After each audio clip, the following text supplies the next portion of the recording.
આજે આપણે physics માસ્ટરમાં નીટનો 13મો MCQ જોઈએ.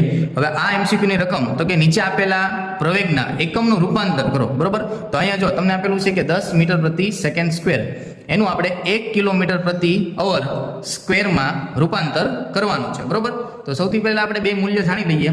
એટલે કે 1000 મીટર બરાબર 1 કિલોમીટર થાય. હવે આમાંથી 1 મીટરને સૂત્રનો કરતા બનાવશું તો 1000 છે એ છેદમાં જશે, એટલે 1/1000 કિલોમીટર.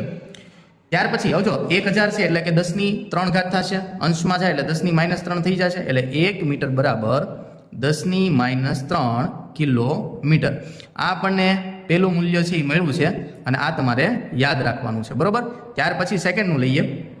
સેકન્ડમાં એમ છે કે 3600 સેકન્ડ એટલે 1 કલાક થાય. બરોબર, 1 અવર. આમાંથી તમે સેકન્ડને સૂત્રનો કરતા બનાવશો એટલે 1 સેકન્ડ બરાબર થશે 1/3600 અવર. સમજાઈ ગયું? આ આપણને બીજું મૂલ્ય મળ્યું છે. હવે આપણને એકમ શું આપ્યો છે તો કે 10 મીટર પ્રતિ સેકન્ડ સ્ક્વેર. તો 10 ને આપણે એમને રાખીએ મીટર, એટલે કે આપણે આ રીતના લખી શકીએ કે 1 મીટર અને છેદમાં 1 સેકન્ડ સ્ક્વેર. બરોબર, તો હવે બસ કિંમત મૂકી દઈએ. 10 ને આપણે એમને રાખશું ગુણાકારમાં. 1 મીટર એટલે જો કેટલા છે તો કે 10³ કિલોમીટર ના છેદમાં. હવે જો 1 સેકન્ડ એટલે કે 1/3600, પણ અહીંયા વર્ગ છે એટલે અહીંયા આપણે આખા કૌંસનો વર્ગ કરવો પડશે. બરોબર, એટલે 1/3600 આખા કૌંસનો વર્ગ h².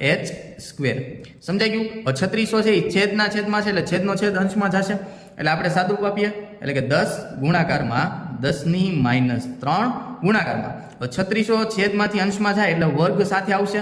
1નો વર્ગ તો 1 થઈ જશે. હવે સાદુરૂપ આપીએ તો જો આ બંને ઘાતનો આપણે બાદબાકી કરીએ એટલે 1માંથી 3 બાદ કરશું એટલે 10⁻². અને ત્યાર પછી 3600 નો તમે વર્ગ કરશો ને એટલે તમને જવાબ મળશે 12960000. હવે 10⁻² છે એટલે કે આ બે 0 છે એ કેન્સલ થઈ જશે, એટલે ફાઇનલી આપણો જવાબ આવશે 129600. હવે જો એકમ કયો હતો તો કિલોમીટર પ્રતિ અવર સ્ક્વેર.